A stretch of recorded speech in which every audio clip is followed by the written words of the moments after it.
श्री सद्गुरुदेव भगवान के श्री चरणों में दंडवत प्रणाम है। भगवत मार्ग के पथिक के लिए ये बात बहुत आवश्यक है कि वह अपने जीवन में ये जांच करता रहे कि वह क्या अपने संग दगा तो नहीं कर रहा, अपना ही नुकसान तो नहीं कर रहा, अपनी ही हानि तो नहीं कर रहा। इस बात की जरूर जांच करता रहे, क्योंकि मन, बुद्धि, चित्त, अहंकार, ये अंतःकरण चतुष्टय, ये जो अंतःकरण चतुष्टय हैं, ये हर समय इसी बात में लगे रहते हैं कि कैसे हमें भगवान से विमुख किया जाए। और इसमें मन की गलती इसलिए नहीं है क्योंकि अनंत जन्मों से हमने उसे जो पकड़ाया है उसने वह दृढ़ता से पकड़ लिया है। हम भगवान को पकड़ाएंगे तो वो दृढ़ता से उसे उन्हें भी पकड़ लेगा। लेकिन हम अपनी हानि जब कर बैठते हैं, जब इन लोगों का स्वभाव जो बन चुका है उसके अनुसार ही बर्ताव करने लगते हैं। मन ने जैसा कहा वैसा किया, बुद्धि ने जैसा निश्चय किया वैसा हमारा निश्चय हो गया, अहंकार ने जो स्वीकार किया हमने वह स्वीकार कर लिया, चित्त ने जो चिंतन किया हमने वही चिंतन करने लगे, उसका सहयोग कर दिया। ये हमारी हानि है। इस बात की जांच हमें हमेशा करते रहना चाहिए। ये अहंकार बड़ी बड़े स्थिति पर पहुंचने पर भी ये अहंकार पिंड नहीं छोड़ता। ये बार बार आपको स्मृति दिलाता रहता है संसार की, तुम्हारा देखो इतना नाम है, तुम्हारा देखो इतना ऐश्वर्य है, तुम्हारा इतना बल है। ये अहंकार बार बार स्मरण दिलाता रहता है। और भगवत कृपा से इस अहंकार को ही गलाने के लिए, इस अहंकार को नष्ट करने के लिए गुरु आश्रय मिलता है, गुरुदेव की चरण सन्निधि मिलती है। अगर ये अहंकार समाप्त नहीं हुआ तो सकल शोकदायक अभिमाना। इस बात को खूब अच्छी तरह हमें समझ लेना चाहिए कि ये अहंकार सकल शोक देने वाला है। जितने भी संसार में शोक हैं या जिन भी व्यक्ति वस्तु पदार्थ के द्वारा हमें शोक प्राप्त होता है, उसके मूल में अहम है। सकल शोकदायक अभिमान और ताते करहीं कृपा निधि दूरी। अगर भगवत मार्ग का पथिक है, भगवान के लिए चला है, तो उसके लिए इससे बड़े कष्ट की क्या बात हो सकती है कि जिनके लिए चला वो उससे दूरी बना ले, जिनके लिए वो इस मार्ग पर आया वो उससे मुख मोड़ ले, जिनके लिए उसने अपना पूरा जीवन झोंक दिया, अपनी सारी परिस्थितियों को तिलांजलि देकर, अपने सारे जितना भी संसार का भोग ऐश्वर्य आदि था भी उसको छोड़ करके जिनकी शरण में आया, वे उससे मुख मोड़ ले। इससे बड़े दुख की बात क्या हो सकती है। गोस्वामी जी ने बता दिया है कि किससे ठाकुर जी मुख मोड़ते हैं। बोले जिसके हृदय में अहंकार होता है उससे भगवान मुख मोड़ लेते हैं। ताते करहीं कृपा निधि दूरी। यद्यपि कृपा के समुद्र हैं लेकिन उससे मुख मोड़ लेते हैं, दूरी बना लेते हैं, जो अहंकार को अपने हृदय में धारण करता है। अहंकार क्या? पहली बात तो संसार में अहंकार धारण करने योग्य कोई बात नहीं है। विचार करिए, थोड़ी निकृष्ट बात है लेकिन महापुरुष जन कहते हैं इसलिए दोहरा दे रहे हैं। उदाहरण थोड़ा सुनने में ऐसा लगेगा कि ये कितना अजीब सा उदाहरण है, लेकिन जैसे आप खूब बमन करें, उल्टी करें या आप शौच जाएं, तो क्या आपको उसके त्याग का अहंकार होता है कि हमने इतना शौच किया या इतनी उल्टी हुई? ऐसा क्या कभी अभिमान होता है कि हमने देखो कितना बड़ा त्याग किया, हमारे अंदर ही थी और हमने उसका त्याग कर दिया? ऐसा कभी होता है क्या? क्यों नहीं होता? क्योंकि हम उसे निकृष्ट मानते हैं। अहंकार करने वाली वे वस्तु है नहीं। और संसार के भोगों को महापुरुषों ने क्या कहा? संसार स्वाद सुख बांत ज्यों दुहरूप सनातन त्याग दियो। श्री रूप सनातन जी के विषय में श्री नाभा जी ने लिखा कि संसार स्वाद को, जो संसारी लोग इस संसार के विषयों को स्वाद समझते हैं, उसको बांध ज्यों। तो क्या संसार में ऐसी कोई वस्तु है जो अहंकार धारण करने योग्य हो?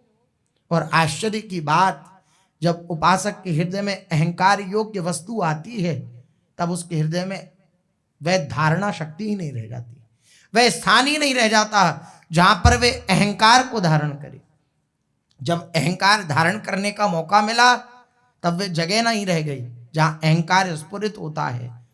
और जब नहीं था कुछ ऐसा जिससे अहंकार धारण किया जाए, तो अहंकार ही अहंकार भरा पड़ा है। हम थोड़ा सा विचार करें, ये संसार के विषय मलवत हैं, ये संसार का ऐश्वर्य मलवत है, घृणास्पद है। श्री प्रहलाद जी महाराज ने तो कहा, जो संसार के भोगों को भोग भोग कर पुनः पुनः भोगता है, वे चर्वित चरवराणाम, वे चबे हुए को दोबारा चबा रहा है। ऐसे ऐसे महापुरुषों ने उदाहरण इसलिए दिए कि हमें घृणा हो। ऐसा नहीं कि महापुरुष जन जानते नहीं कि क्या बात कहनी चाहिए और क्या नहीं, ऐसा नहीं है। ऐसे ऐसे फक्कड़ महापुरुष हुए, आज भी हैं, कि बिल्कुल एकदम निकृष्ट शब्दों में बात करके और आपको घृणा दिलाना चाहते हैं संसार से। कि सोचिए, विचार करिए, किसके प्रति आपने अहंकार धारण कर रखा है। सब कुछ छोड़ करके आए, अब बार बार हमें अगर उसी की स्मृति हो रही है, तो क्या हमने वे छोड़ा? जिस धन ऐश्वर्य बल को हम छोड़ करके आए, कि अपने को केवल और केवल प्रभु के समर्पित करके अपने को मिटा के पूरा, किस लिए आए थे? अपने अस्तित्व को मिटाने के लिए, अपने अहंकार को मिटाने के लिए। लेकिन जब कोई विपरीत परिस्थिति आती है, तो हमारा वह अहंकार रूपी सर्प अपना फन फैला देता है। ये हानि है हमारी। इस हानि को अगर नहीं समझा, तो फिर पछताए होते क्या जब चिड़िया चुग गई खेत। फिर पछताने से कोई लाभ नहीं रहेगा। फिर कोई पछताने से, फिर हम दूसरे के ऊपर दोषारोपण करेंगे कि प्रभु ने मेरा साथ नहीं दिया, गुरुदेव ने मेरा साथ नहीं दिया, इष्ट ने मेरा साथ नहीं दिया, प्रभु अनेक रूपों से मेरी सहायता करते थे, उन्होंने मेरी सहायता नहीं करी। हम ऐसा कहने लगेंगे, लेकिन अपनी हानि को हम नहीं देख पाते हैं। हमारी हानि क्या है? इस मार्ग पर चलने का नियम है। जैसे कहीं आप जाओ तो सब जगह की एक गाइडलाइन होती है कि आप उधर जाओ तो आपको ये रूल्स फॉलो करने पड़ेंगे। इसी प्रकार इस मार्ग की ये सबसे बड़ी गाइडलाइन है, सबसे बड़ा रूल है, सबसे बड़ा नियम है। क्या? ये दरबार दीन को आदर रीति सदा चली आई। इस दरबार में, प्रियाजू के इस महल में, केवल और केवल जो दैन्य है उसका आदर होता है, केवल और केवल। लेकिन ये बात सुनने में बहुत अच्छी लगती है, सुनाने में भी बहुत अच्छी लगती है, लेकिन जब धारण करने का नंबर आता है तो हम अपने को गिरा पाते हैं। किस बात में गिरा पाते हैं? हम इस धर्म से विलग हो जाते हैं, दैन्य धर्म से। हम दैन्य नहीं रह पाते। कहाँ? तृणते नीच अपन पो कहे शुभ और अशुभ न जानही। कहाँ? आचार्य चरण के कृपा पात्र श्री सेवक जी महाराज का आदेश कि अपने को तृण से भी तुच्छ समझे। तृण के ऊपर पैर रखा जाए, जब पैर हटा लिया जाए तो वो पुनः अपनी स्थिति में आ जाता है। ऐसा होता है। इससे भी नीच अपने को समझे। शत्रु मित्र, मान अपमान, लाभ हानि, ये सब द्वंद्व हमें क्लेशित करना बंद कर दें। ये कब करेंगे? जब अहंकार प्रभु के चरणों में समर्पित हो जाएगा। हम अपने को तुच्छ समझने लगे। कहाँ तुच्छ समझते हैं? अपने से ज्यादा ज्ञानी, अपने से ज्यादा भक्त, अपने से ज्यादा रसिक हम किसी को नहीं समझते। अंतर की बात अगर हम खोजें, अंतर की बात अगर हम देखें, तो हमारे हृदय की स्थिति यही है। अपने से ज्यादा हम किसी को नहीं समझते। जहां हमारी अगर किसी ने निंदा करी तो हम बिल्कुल उसके विपरीत हो जाते हैं, उसके विरोध में खड़े हो जाते हैं। हमारी निंदा अगर किसी ने करी, हाँ, हम अपने मुख से अपनी निंदा कर सकते हैं, हम अपने मुख से अपनी दैन्यता के कारण खूब बड़े बड़े और खूब अपने लिए मैं नीच हूँ, अधम हूँ, पापी हूँ, दुराचारी हूँ, ऐसा ऐसा कह सकते हैं, लेकिन किसी और के मुख से नहीं सुन सकते। ऐसे भी महापुरुषों का चरित्र भक्तमाल आदि ग्रंथों में प्राप्त होता है, जो राजवेश में है, राजवेश में, और उनके सामने जाके बड़े बड़े कवि उनकी महिमा का गायन कर रहे हैं तो वो उनकी तरफ देखते भी नहीं। और वही जब प्रभु के सामने जाकर अपनी नीचता प्रदर्शित करते हैं, मैं तो नीच अधम पापी हूं, और वो कवि जिन्होंने उनकी महिमा गाई थी उस राजा की, वो कहता है भगवान के आगे कि हाँ ये सही कह रहे हैं, क्योंकि वो चिढ़ गया कि हमने इनकी इतनी महिमा गाई और इन्होंने हमें बिल्कुल भी कोई किसी भी प्रकार की भेंट प्रदान नहीं करी, तो चिढ़ा। तो उसने भगवान से कहा ये सही कह रहे हैं, ये नीच हैं, अधम हैं, पापी हैं। तो अश्रु प्रवाह होने लगा और बोले कि नाथ अभी तक तो मैं ही कहता था कि मैं नीच हूं, अधम हूं, पापी हूं, पामर हूं, लेकिन अब देखो साक्षी मिल गई, अब ये भी कह रहा है, अब तो मुझे स्वीकार कर लो, आप पतित पावन हो, अधम उदाहरण हो, दीन बंधु हो, मुझे स्वीकार कर लो, भक्त वत्सल हो नाथ आप, मुझे स्वीकार कर लो। आचार्य चरण क्वाहम तुच्छः परम अधमः प्राण्यो गरिह कर्मा यत्तन्नाम स्फूर्ति महिमा रेस वृंदावनस्य। आचार्य चरण श्री हित सजनी जू के अवतार, श्री लालजू महाराज की वंशी के स्वरूप श्री आचार्य चरण, जिनके द्वारा हित धर्म प्रकाशित हुआ, उनकी दैन्यता वाहम तुच्छः परम अधमः, और हम उनके आश्रित जन, हम अपने हृदय में देख लें कैसी दैन्यता है। हम सहन नहीं कर सकते एक छोटी छोटी बातों को भी, बड़ी बात तो बहुत दूसरी बात है, छोटी छोटी बातों को भी हम सहन नहीं कर पाते, हमारा तुरंत प्रत्युत्तर होता है। हम सबकी ये स्थिति है, लेकिन इस स्थिति पर हमें पश्चाताप हो, हमें ग्लानि हो, हम प्रभु के चरणों में प्रार्थना करें कि जो गलती हुई सो हुई नाथ, लेकिन जो चीज अब त्याग दी है उसकी स्मृति ना हो। इस बात की बहुत हमें बहुत बहुत सूक्ष्म दृष्टि से हमें ये चिंतन परायण रहना पड़ेगा कि जिन व्यक्ति वस्तु स्थानों को हम त्याग करके आए उनकी दोबारा स्मृति ना हो, जिनके लिए आए हैं उनकी ही स्मृति हो, और वो जिस प्रकार का विधान रचे उस विधान में राजी रहें, तभी ये अहंकार गलित होगा। अन्यथा विधान के विपरीत गए तो ये अहंकार बाधा पहुंचाएगा, कर तो कुछ नहीं पाएगा, कर तो कुछ नहीं पाएगा। राधा बाबा ने कहा भगवान के विधान में टांग अड़ाओगे तो कर तो कुछ नहीं पाओगे, टांग और टूट जाएगी। टांग अड़ाई भगवान के विधान में तो टांग टूट जाएगी, विधान तो वैसा का वैसा ही चलेगा। टांग अड़ाना क्या है? अपनी अहंकार की चालबाजी के अनुसार चलना। अगर हम अपने अहंकार के साथ चले तो अहंकार तोड़ दिया जाएगा, और वो भगवान की प्रक्रिया जो होती है बड़ी विलक्षण होती है। मतलब जैसे भगवान का स्वभाव श्री सदगुरुदेव भगवान बताते हैं ना कि कुसुम से भी कोमल हैं और वज्र से भी कठोर हैं। कुसुम से भी कोमल है, और प्रगट लीला में निज जन हैं। श्री ठाकुर जी महाराज के द्वारिका के जितने जन हैं निज जन। आप विचार करिए, कोई पिता ऐसा कर सकता है भला जो वात्सल्य से युक्त हो? लेकिन ये हमारे वज्रादपि कठोरानी बट वृक्ष के नीचे बैठकर पैर के ऊपर पैर चढ़ा के, और महाराज ने पूरे द्वारिका का संहार करा दिया अपनी आंखों के सामने। ये ऐसे कठोर भी हैं, अगर कोमल भी हैं तो ऐसे कठोर भी हैं। कठोरता किस चीज में है? अहंकार। ये अहंकार को नहीं सहन करते, अहंकार को नहीं ये स्वीकार करते। इनके सामने तो दैन्य, जितना दैन्य हो, जितना छोटा हो, जितना नीच हो, उतना इनको प्रिय लगता है। जितना अशरण हो उतने ये उसके प्रति शरण्य बन जाते हैं, उसको दुलार करते हैं, उससे प्यार करते हैं। तो उन्हीं के प्यार को तो पाने अपने जन आए हैं, उन्हीं के प्यार का अनुभव करने के लिए आए हैं। तो अपनी हानि हम क्यों करें?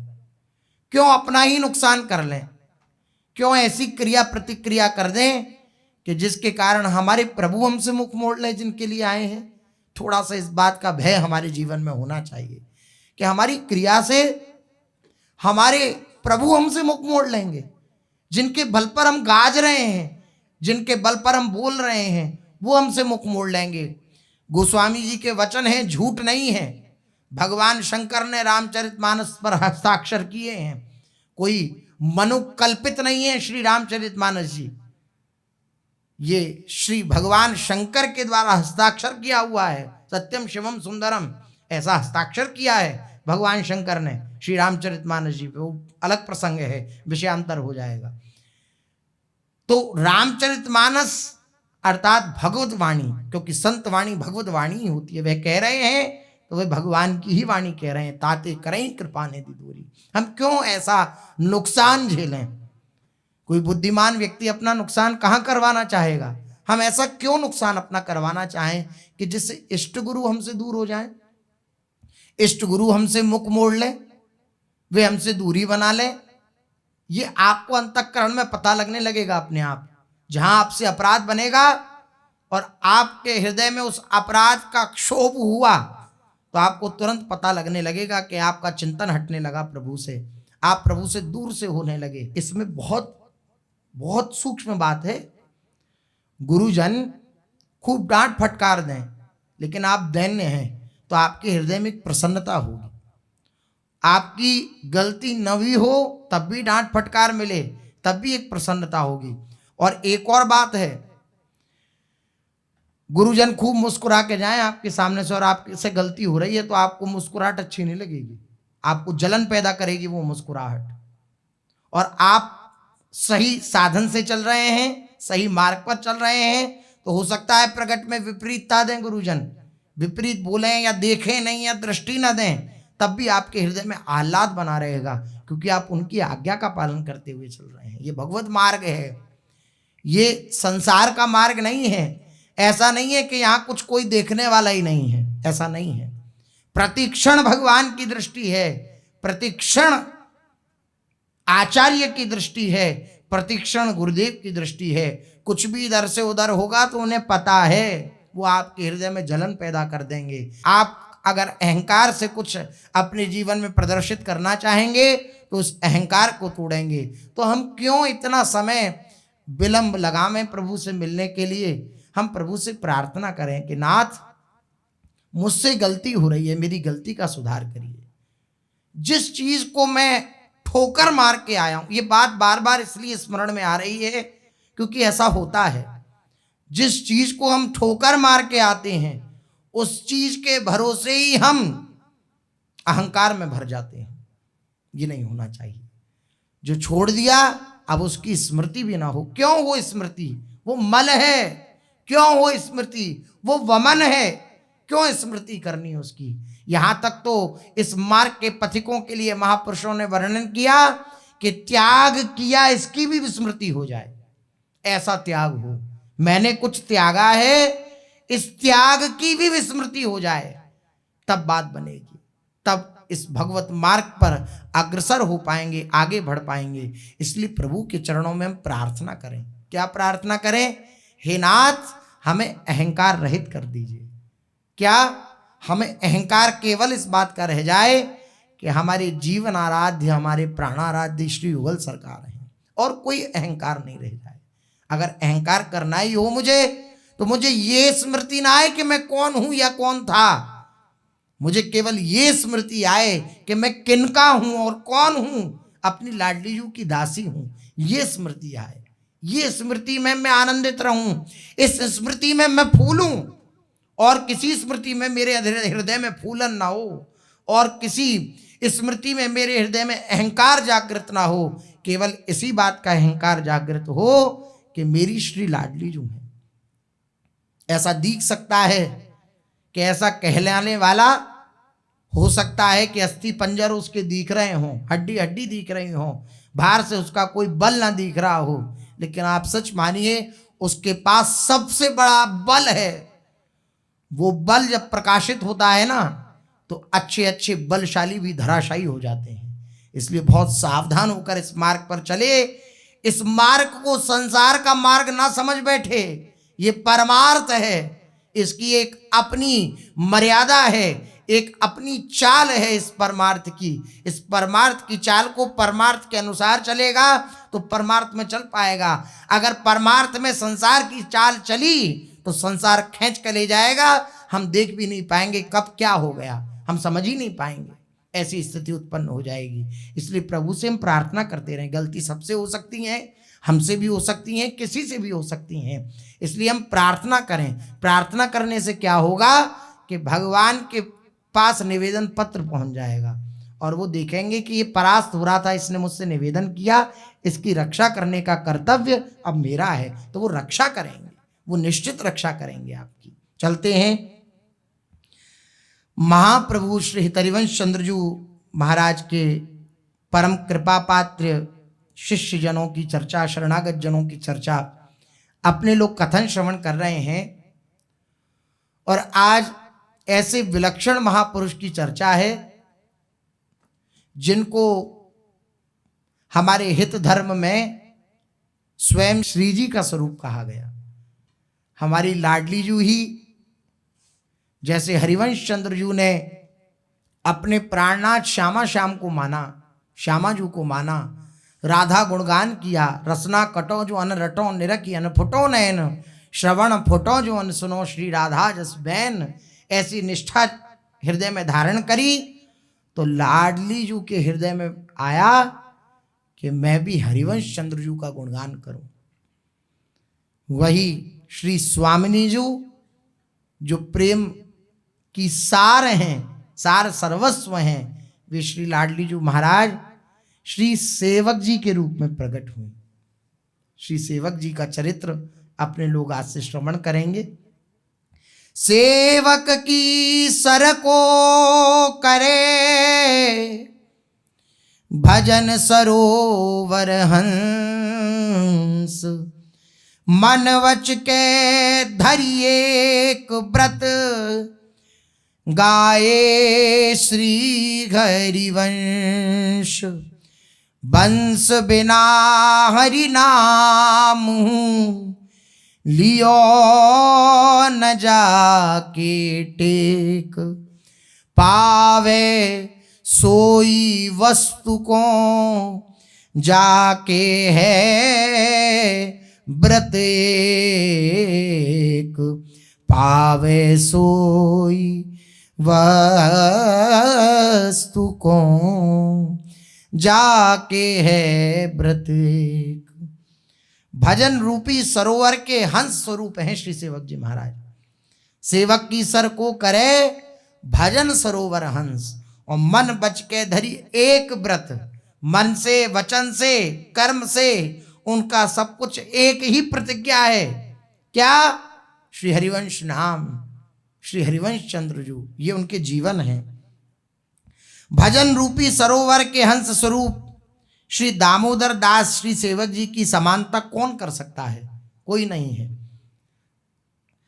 जिन्होंने मन, वचन और कर्म से अनन्य व्रत धारण करके गुरुदेव श्री हितरिवंश चंद्रजू के नाम, रूप, गुण और लीलाओं का गान किया, जिन्होंने हरि नाम का उच्चारण भी वंश के बिना नहीं किया, जो हरि नाम जगत शिरोमणि, वंश बिना कबहू नहीं लय हो।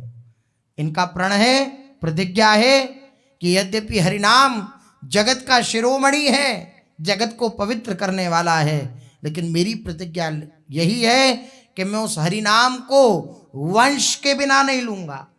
वंश को लगाकर अर्थात हरिवंश हरिवंश हरिवंश ऐसा उच्चारित करूंगा, ऐसा उच्चारण करूंगा।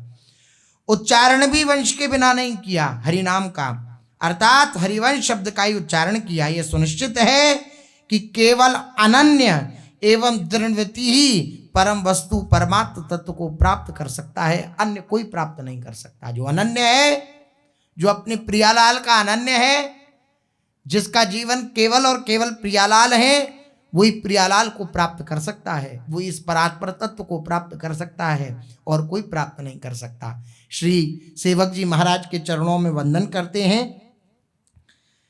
जय जय श्री हरिवंश हृदय सेवक उदय। अब कितनी सूक्ष्म बात कह रहे हैं। श्री प्रियादास जी की वाणी है। श्री प्रियादास जी महाराज कह रहे हैं, जय जय श्री हरिवंश हृदय सेवक उदय। श्री हरिवंश चंद्रजू के जो हृदय हैं वो सेवक जी के रूप में प्रकट हुए हैं। श्री हरिवंश चंद्र जी के हृदय कौन है? श्री लाडली जी महाराज, श्री श्यामा जी। आहा, रहो को काहू मन ही दिए, मेरे प्राणनाथ श्री श्यामा शपथ करो तृण छिए, रहो को काहू मन ही दिए। श्री सेवक जी कौन है? श्री हरिवंश चंद्र जी के हृदय हैं। हरिवंश चंद्र जी की हृदय कौन है? श्री लाडली जी, श्री स्वामी जी महाराज। आहा, श्री हितरिवंश जी के हृदय में सदा सर्वदा उदय रहने वाले अथवा श्री हरिवंश हृदय स्वरूप श्री राधा ही श्री सेवक रूप में उदित हुई हैं। आगे हम वर्णन सुनेंगे कि निकुंज में कैसे सेवक जी का प्रादुर्भाव हुआ, निकुंज में, और फिर गढ़ा में प्रादुर्भाव हुआ है श्री सेवक जी का। जय जय श्री हरिवंश हृदय सेवक उदय, भूत भविष्य वर्तमान प्रदीप अनुनाम उदय, सांद्रानंद स्वरूप मध्य हित जड़ सदा, गौरांगे जू शक्ति हर्षि उमुग्यो नदा। आहा, श्री हरिवंश हृदय स्वरूप श्री राधा ही श्री सेवक रूप में उदित हुई हैं। उन श्री राधा की, श्री राधा वपु सेवक जू की जय हो जय हो जय हो। पहले तो श्री राधा की जय जयकार कर रहे हैं, फिर बोले नहीं नहीं, श्री राधा स्वरूप श्री श्यामाजू के स्वरूप श्री सेवक जू की जय हो जय हो जय हो। ये हरिवंश हृदय श्री सेवक जू भूत भविष्य और वर्तमान इन तीनों कालों में सदा उद्दीप्त रहने वाले हैं। भूत भविष्य और वर्तमान में ये सदा उद्दीप्त रहने वाले हैं श्री सेवक जी महाराज, सदा प्रकाशमान रहने वाले हैं, कभी भी किंचित अप्रकाशित नहीं होते, अर्थात नित्य उदय रहते हैं। सघन आनंद स्वरूप के तन मन और प्राणों में रोम रोम में रस की जाड्य दशा के रूप में अंतर्निहित हित ही रमा रहता है। उस हित के रोम रोम में रस की चेतन दशा प्राण शक्ति के रूप में रमित गौरांगी श्री राधा हैं। हित के रोम रोम में कौन निवास करता है? गौरांगी श्री लाडली जी निवास करती हैं। वे ही आनंद से उच्छलित महानद की भांति प्रकट हुई हैं। वे ही जो आनंद है वही आनंद उच्छलित होकर के श्री सेवक जी के रूप में प्रकट हुआ है। वर्णन कर रहे हैं, उमगी बोल्यो नेह हित हरिवंश रस जस प्रचुर को, सेव्य सेवा भोग्य रीझी पचि नरीज उच्चरण को, सरित ज्यों अनुसरित अर रात तीज सावन शुभ सुदय, जय जय श्री हरिवंश हृदय सेवक उदय। श्री राधा और श्री हित के हृदय का पारस्परिक नेह ही श्री सेवक जी हैं। श्री राधा और श्री हिज्जू महाराज अर्थात हरिवंश चंद्र जी का जो परस्पर नेह है, परस्पर नेह है, प्रियालाल की आसक्ति एक विलग वस्तु, एक सहचरी और प्रियाजू की आसक्ति, उस सहचरी और प्रियाजू की आसक्ति का स्वरूप हैं श्री सेवक जी महाराज। श्री राधा और श्री हित, श्री हितरिवंश चंद्र जी के हृदय का जो पारस्परिक नेह है वही श्री सेवक जी महाराज है। वे सेवक जी के रूप में श्री हितरिवंश चंद्र जी के रस जस का विस्तार करने के लिए श्री प्रियाजू का वह दिव्य नेह बोल उठा। हिज्जू महाराज की वह दिव्य महिमा का वर्णन करने के लिए, उनके स्वरूप का वर्णन करने के लिए कौन बोल उठा? बोले प्रियाजू का नेह बोल उठा, प्रियाजू के हृदय का प्रेम बोल उठा श्री सेवक जी के रूप में। यह सेव्य श्री राधा ही हैं जो अपनी हितली की सेवा, उनके द्वारा किए गए लाड़ प्यार रूपी भोग से इतना अधिक भर गई कि वह उन्हें पच नहीं सका। जैसे कोई ज्यादा पाले तो उसको अपच हो जाती है, कैसी विलक्षण बात कह रहे हैं महापुरुषों को। और श्री प्रियादास जी महाराज ऐसे विलक्षण महापुरुष हैं कि इनको स्वप्न में ये सब दर्शन हुआ है सेवक जी के विषय में। स्वप्न में पूरा सेवक चरित्र इनको दर्शन में आया, सेवक जी का स्वरूप दर्शन में आया, और इन्हें पता लगा कि हरियाली तीज के दिन श्री सेवक जी का प्रादुर्भाव है। श्री प्रियादास जी को सब स्वप्न में दर्शन हुआ।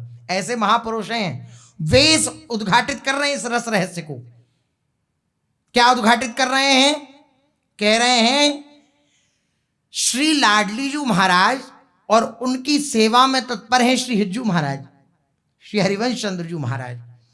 अब हितालीजू श्री हित सजनीजू उनकी सेवा में तत्पर हैं, तो उनके द्वारा जो लाड़ प्यार मिलता है वो इतना अधिक रूप में मिला कि जैसे किसी को बहुत पवाया जाए तो अपच हो जाती है।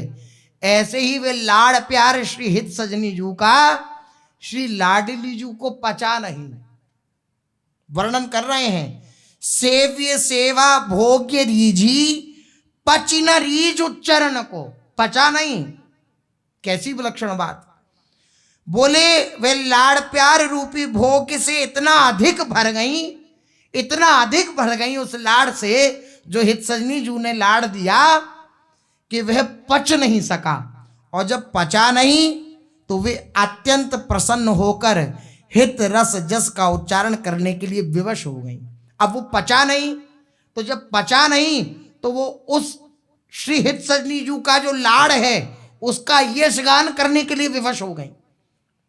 तो वह श्री हित राधा ही महावेगवती नदी की भांति चलती हुई श्रावण सुदी तीज के शुभ वासर पर इस मानवीय जगत में उदित हुई श्री सेवक जी के रूप में।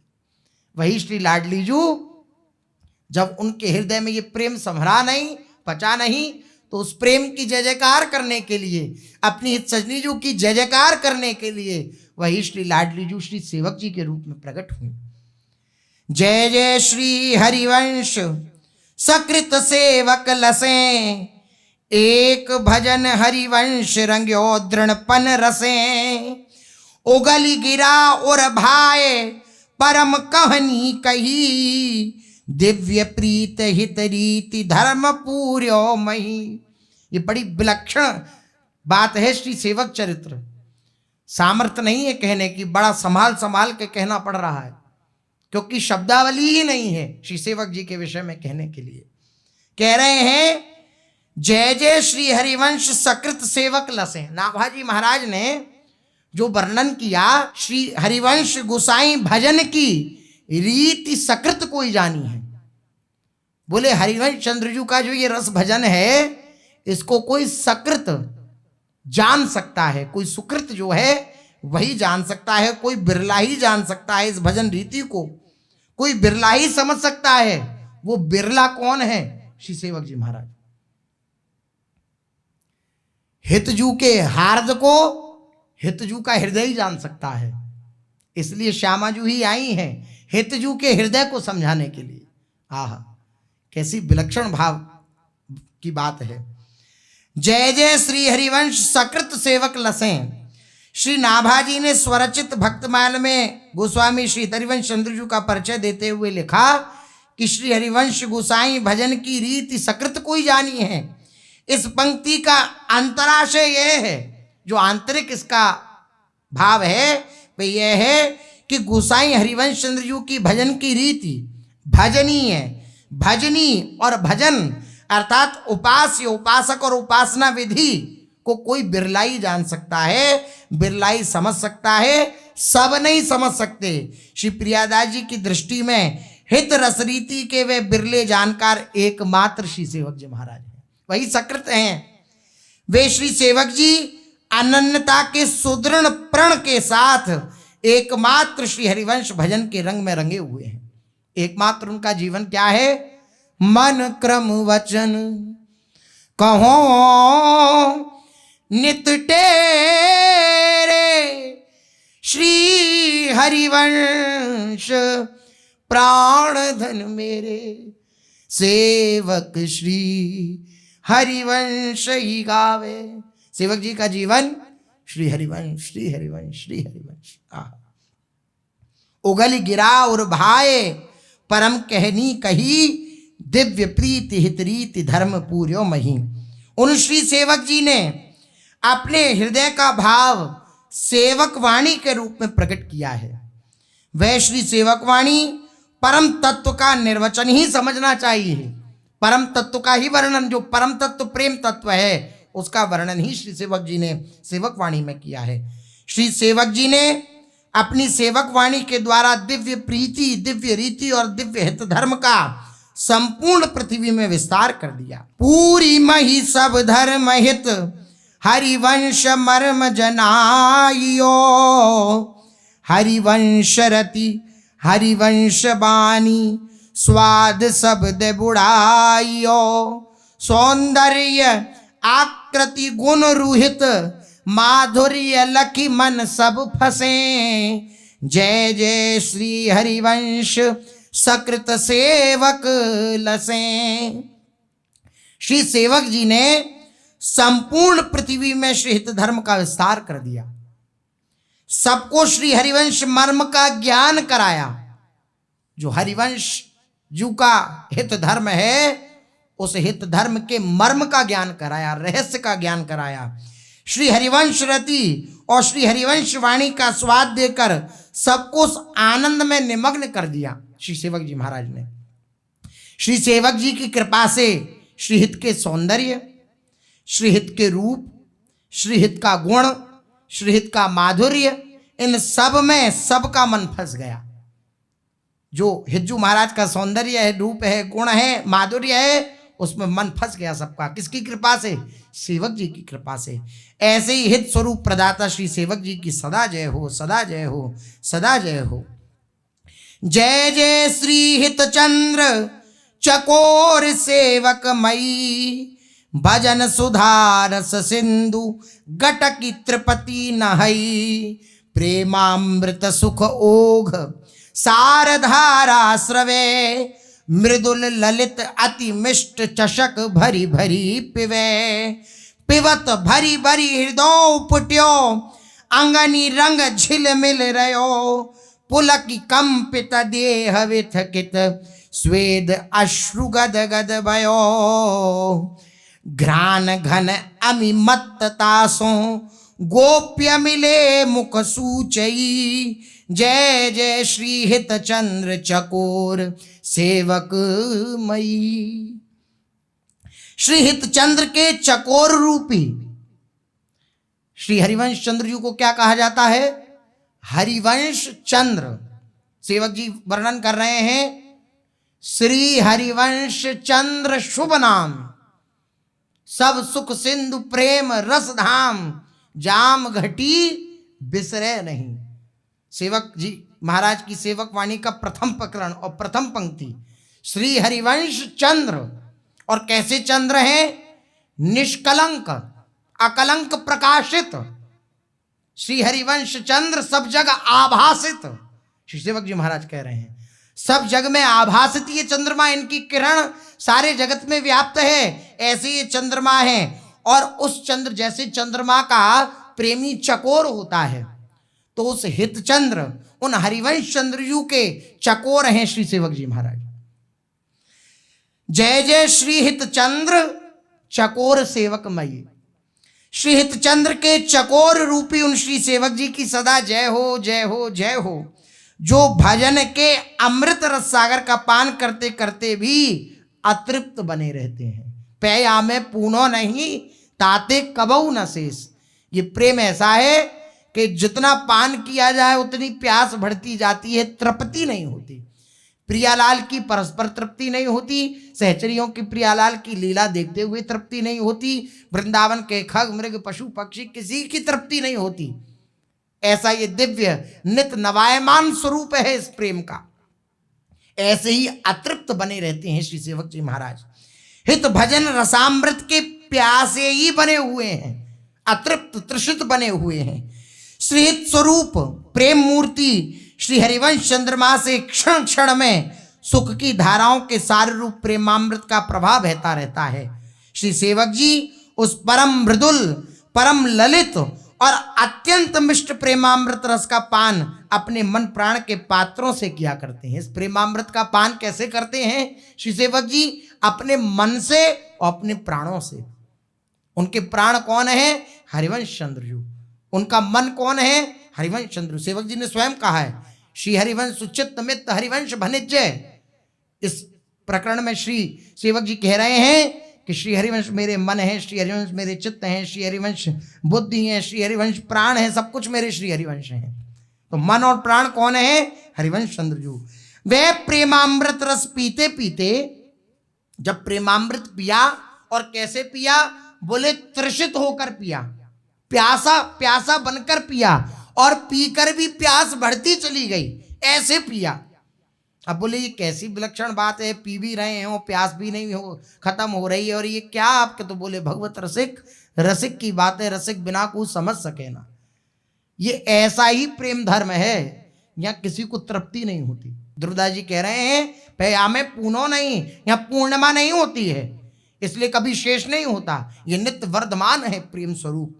अब उस प्रेमामृत को श्री सेवक जी महाराज त्रसित होके पीते हैं, और तृप्ति नहीं होती है, तृप्त नहीं होते हैं, बल्कि पीते ही रहते हैं। तो वे प्रेमामृत रस पीते पीते सेवक जी का हृदय रस से परिपूर्ण भर गया। कैसा प्रेमामृत? बोले हिज्जू का सौंदर्य, हिज्जू का रूप, उनके गुण, उनका माधुर्य, इसमें जो प्रेमामृत भरा हुआ है, उस प्रेमामृत को सेवक जी महाराज ने पिया, और उसको पीते पीते पीते पीते वे हृदय रस से परिपूर्ण भर गया। अब जब परिपूर्ण भर जाएगी कोई चीज, तो अब आप उसमें और डालते जाएं तो क्या होगा? बाहर गिरेगी, उफन पड़ेगी, उपनेगी कि नहीं उपनेगी? ऐसा ही हुआ। सेवक जी महाराज बोले, कह रहे हैं प्रेमामृत रस पीते पीते सेवक जी का हृदय रस से परिपूर्ण हो गया, और उफन कर बाहर भी आ गया, जो कि उनके अंग अंग में झिलमिल झिलमिल करने लगा। अब टपका रस तो अंग अंग में झिलमिल झिलमिल करने लगा, अथवा वह रस उनके अंगों में झिलमिला रहा है। इसका प्रमाण यह है कि उनके श्री अंगों में कंप तथा रोमांच दिखाई दे रहा है, उनकी देह भी विचकित दिखाई दे रही है, उनके नेत्रों से अश्रुपात और वाणी गदगद हो रही है। इससे पता लगता है, क्या पता लगता है? कि श्री सेवक जी के जो हृदय में प्रेमामृत था, वो जब उफना तो उनके अंग अंग में समा गया। आह, कैसी भावना! ये श्री सेवक जी अपने प्राणधन श्री हितजू की सघन सुगंध से गुप्त रूप से मिले हैं। बड़ी ध्यान देने की बात है। सेवक जी अपने प्राणधन श्री हिज्जू महाराज की सघन सुगंध से गुप्त रूप से मिले हुए हैं। इस मधुर मिलन के आनंदामृत की मत्तता इनके श्रीमुख की दिव्य कांति के रूप में प्रकट हो रही है। ऐसे श्री हितचंद के चकोर रूपी श्री सेवक जी को हम बार बार प्रणाम करते हैं। जय हो, जय हो, जय हो। जय जय श्री हरिवंश पदाप चली सेवक खगे, ज्यों हियरा कोलो भी अधिक ताते पगे, द्रवत प्रेम मकरंद बृंद मधु निपटई, आवेशी अनुरक्ति अदन जड़ मट कई, मटक लवन नितंकपी उदगार छकनी सुछक अबे, जंगम रुथावर पुष मुदित आसक्ति हित अनुभव सवे, जय श्री रसिक नृपति गंभीर गुण सेवक प्रिया दास रंग रंगे, जय जय श्री हरिवंश पदाब्ज अली सेवक खगे। श्री सेवक जी श्री हरिवंश चंद्रजू के चरण कमल के अनन्य भ्रमर हैं। श्री हरिवंश चंद्रजू के चरण क्या हैं? बोले कमल हैं, और कमल पर जैसे आसक्त भौरा होता है, ऐसे ही श्री हितजू के चरण कमलों पर आसक्त हैं श्री सेवक रूपी भ्रमर। श्री सेवक जी श्री हरिवंश जी के चरण कमल के अनन्य भ्रमर बने हुए हैं। अनन्य भ्रमर हैं। भ्रमर तब भी एक कमल पे बैठा फिर दूसरे पे जा सकता है, तीसरे पुष्प पर, चौथे पुष्प पर, पांचवें पुष्प पर, ऐसा, लेकिन नहीं। और एक भाव यह भी है, ऐसा भी सुना गया है कि भ्रमर सब पुष्पों से हुआ है, लेकिन जब कमल पर आके बैठ जाता है तो फिर उठ नहीं पाता।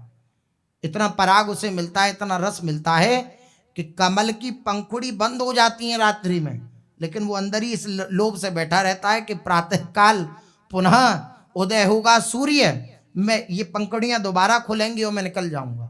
ऐसी भावना से अनन्य आसक्त होकर के उसमें रम जाता है, बैठा रहता है।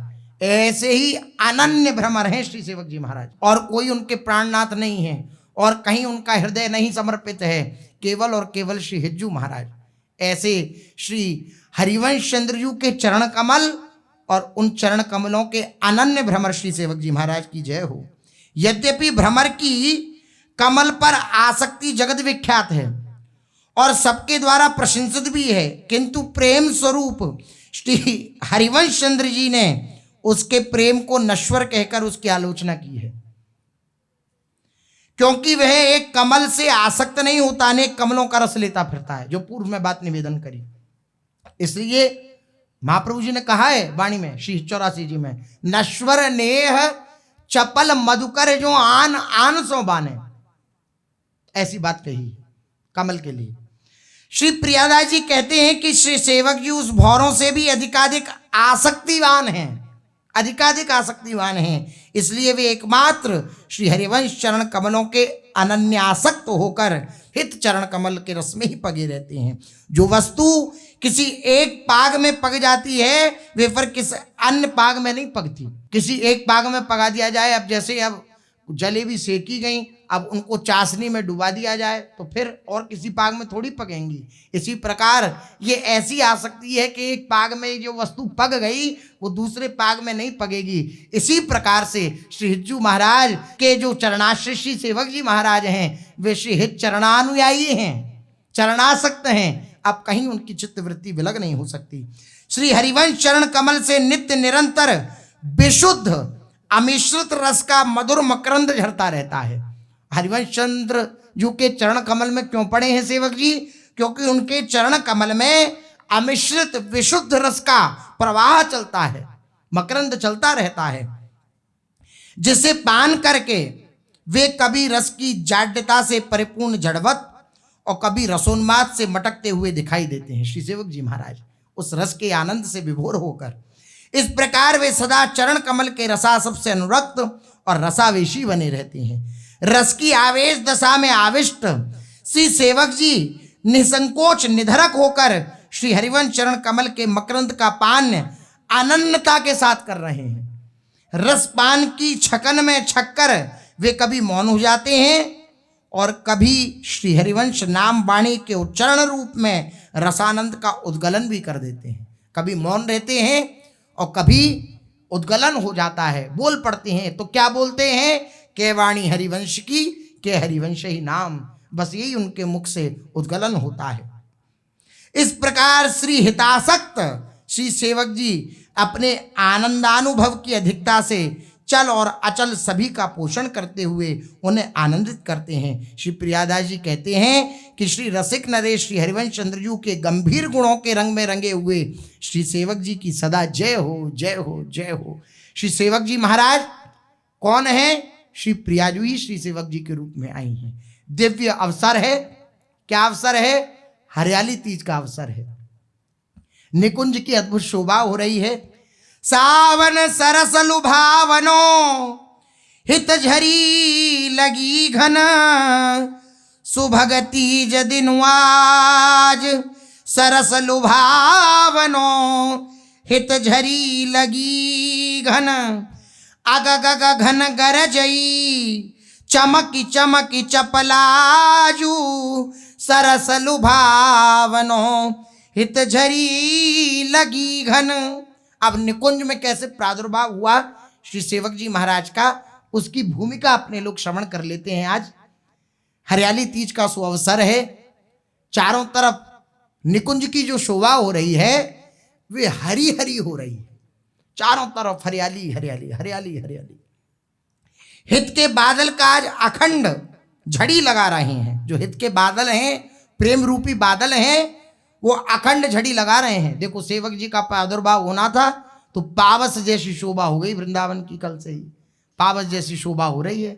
वर्षा होती है झूले के समय, नहीं होती हरियाली तीज पे। कोई वर्षा का वो नहीं था लेकिन हो रही है। क्यों? सेवक जी का प्रादुर्भाव होना है तो वैसी शोभा भी चाहिए। हरियाली हरियाली हरियाली हरियाली। तो यद्यपि शरद ऋतु है लेकिन पावस ऋतु की शोभा बिखेर रहे हैं श्री धाम वृंदावन की ये दिव्य भूमि। हित के बादल आज अखंड झड़ी लगा रहे हैं, अथवा वर्षा के रूप में हित की झड़ी लग रही है, वर्षा के रूप में हित की प्रेम की झड़ी लग रही है। घन गर्जना की ध्वनि, विद्युत बिजली चमक रही है। अग गग घन गरजही चमकी चमकी चपलाजू, गौर श्याम घन ऊनये ऋतु सेवक आसक्ति, सौंज मिथुन घन संग लिए उमगी धावन अनुरक्ति। श्यामा श्याम ये दोनों ही घन रस वर्षा करने के लिए घिर आए या झुक आए हैं, इस रस वर्षा को करने के लिए। और सेवक जू, सेवक रूप में सेवकाई की क्रियाओं के प्रति आसक्ति ही इस रस वर्षा ऋतु का उपयुक्त और शुभ समय है। गौर श्याम रूपी दोनों घनों के श्री अंग ही पावस ऋतु की संपूर्ण सामग्री से समलंकृत हैं। हित के उत्साह से दोनों का मधुर मिलन ही मेघों का परस्पर मिलन है। एक और स्वामिनी श्री राधा ही नवदामिनी के रूप में उल्लास से भरी हुई हैं, और दूसरी ओर हित के हंस, जय श्री हित हरिवंश हंस हंसनी सांवल गौरव। हित के हंस श्री लालजू महाराज और हित की हंसनी श्री लाडली जी महाराज, ये परस्पर आसक्त हो रहे हैं। लालजू ही रस जल भरे मेघ के रूप में जगमगा रहे हैं। एक और श्री प्रियाजू का नीलांबर ही घन के रूप में छाया हुआ है। जो घन है, बादल है, वो श्री प्रियाजू का नीलांबर ही है मानो। दूसरी ओर लालजू का पीतांबर ही चंचल दामिनी बनकर लहरा रहा है। बिजली के रूप में कौन चमक रहा है? बोले लालजू का पीतांबर चमक रहा है। नीलांबर की किनारी में लगाई गई स्वर्णिम जराब की पट्टी, स्वर्णिम जराब की पट्टी लगाई गई है नीलांबर की किनारी में। साड़ी की झलमलाती हुई किनारी ही शोभायुक्त इंद्रधनुष के रूप में दैदीप्यमान हो रही है। आहा, कैसी सुंदर शोभा! श्री प्रियाजू की रुचि से धारण किया हुआ लालजू का मोर मुकुट ही दूसरे इंद्रधनुष के रूप में सुशोभित हो रहा है। मोर मुकुट उत्सीस रुचि इंद्रधनुष सोई समीप, इतहि केश धुरवा छुटे फूल झरे परे बूंद, उत अलके छूटी रुरे धुरवा रहे मुख मूंद। श्री प्रियाजू की केशावली से निर्झरित पुष्पावली ही जलयुक्त काले बादलों से बूंदों की झड़ी के रूप में मंडित हो रही है। लालजू की अलकावली ऐसी प्रतीत हो रही है जैसे जलयुक्त काले बादल मुख मूंदे हुए हों, जलयुक्त काले बादल मुख मूंदे हुए हों, ऐसे श्री लालजू महाराज की अलकावली सुशोभित हो रही है। और दोनों प्रियालाल दिव्य आसक्ति रस में निमग्न हैं। श्रीहित अली, श्रीहित सजनीजू खूब लाड़ प्यार से दुलार करके दिव्य हिंडोला सजाया है, श्रीयुगल प्रिया को विराजमान किया है, और युगल सरकार झूल रहे हैं। और कौन झुला रहा है? श्रीहित सजनी जो झुला रही हैं, अत्यंत लाड़ से भरी हुई श्रीहित सजनी जो झुला रही हैं। झूलने दीजिए, अब शेष चर्चा आगे। श्री राधा वल्लभ लाल